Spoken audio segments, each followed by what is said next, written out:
Hey guys, check out this thing. It's me and this. Sorry, it's this thing that I made last semester in the art class. Um, and I'm sharing it with you because I decided to dismantle it. It was actually a wall hanging, but I was playing with the idea of doing performance art with costumes and things. And so, like, this fluffy thing that could look like wings or some kind of dancing. I had really high hopes for making this whole performance out of this. And actually, it's a really long, it's so exciting to show it to you guys. And it's kind of crazy and big. I'm going to stand up and show you how big it is. Oh, that's what she said. That's what he said. I don't fucking know. So it's I hung it on the wall and I actually, hi. I actually made a matching one the exact same size but all covered in black fabric. And they were really powerful to make, surprisingly. I became really obsessed with tearing up these fabrics and textiles and making these huge things. And I was talking to my art teacher about them. Sue West, what up? I get to see you next semester. Yay.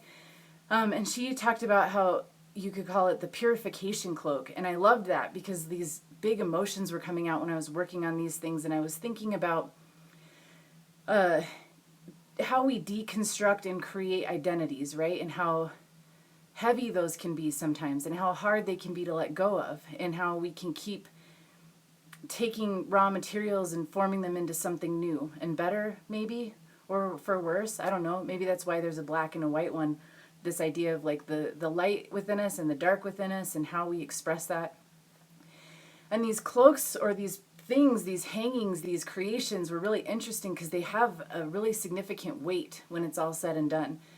And I was making little videos of me wearing them and kind of moving the fabric and feeling what that felt like to just be sort of under this weight. And sometimes that weight felt comforting and sometimes it felt oppressive. And then what did it mean to take that off and to shed that?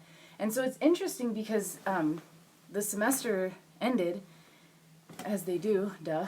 And I haven't been able to part with these things. And I don't have a lot of space in my house. I don't even have closets. It's an apartment in an old house and there are no closets. And so I've been really, really needing to get rid of stuff. It's so easy to accumulate stuff and it weighs me down physically and psychologically. And so I've just been in the process of shedding. And that's what my recovery has been about, right? Like shedding old beliefs, shedding old habits, getting rid of old identities, and just figuring out who I really am at my essence. And who I really am doesn't need anything. But I'm also an artist and they're like my babies. And I remember I put so much time and energy into this and it's so much material. And I keep moving this thing around, trying to store it in my tiny place and thinking like, well, someday I'll have a show and I'll use it. But this has been an interesting exercise with scarcity and abundance too, because it's like when you're decluttering, say you're cleaning out stuff and you're trying to get rid of stuff that you don't need anymore, that's weighing you down. It's interesting to hear the voices or the ego that comes up around that wants to cling to things that you know that you're ready to let go of. Like your higher self is like, it's okay to let this go. But your ego is like, no, I made it. I put so much effort into it. And it's this idea of like, I have to hang on to it. But I think that is scarcity mindset. And that for me, I've been practicing like, okay, yeah, but that was for something that happened already.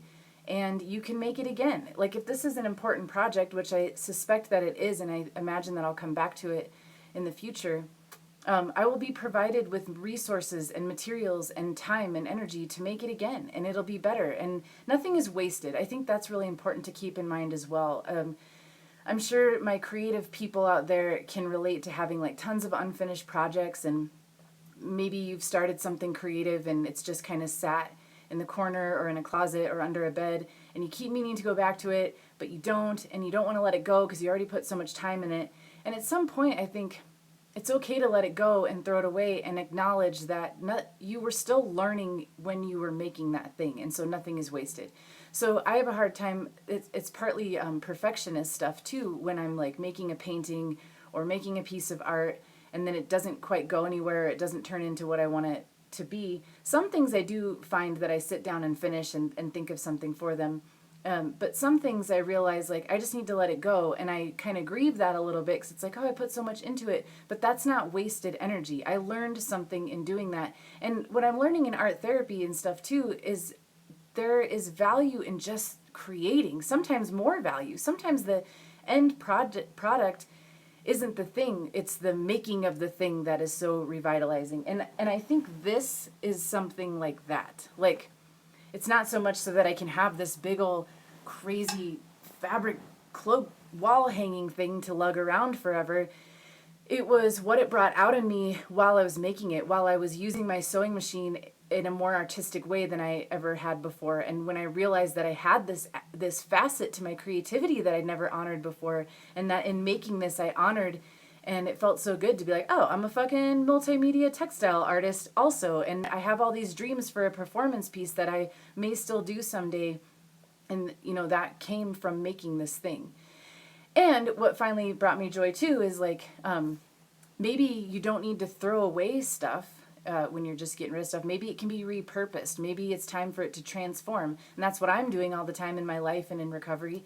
I'm allowing myself to be transformed, and I'm doing work to transform myself. And I can do that with my art too. And so what I decided was to take all these scraps, which just happened to be the perfect size for making a rag rug. And I've made one of them before. It's super Little House on the Prairie. It's great. It's in my laundry room, and I love it. And I made it out of old t-shirts and scraps. And so I'm going to cut this thing up and weave together a big old rug, and it's going to be awesome. And then maybe someday the rug will turn into something else, or it will turn into trash or a nest for some kind of pet. I don't know. But I just wanted to share that in case that helps anyone out there who's struggling with letting go of stuff, who is a creative that, put a lot of energy into something that didn't quite turn out the way they wanted or isn't going anywhere, and maybe it's time to do something different with it. Plus, it felt good as I tear this up. It's nice that you guys got to see it, and it can live on in that way in the internets. All right. Thanks for being here. I hope you're having an awesome start to your week, and I will see you soon. I'm not going to commit to every day because I don't know, but these are just going to be regular little surprises, and I promise I won't go a month without doing a video. I'm shooting for like 2 or 3 a week. But anyways, I will be back, and I hope to see you next time, and take care, and thanks again for watching. Bye.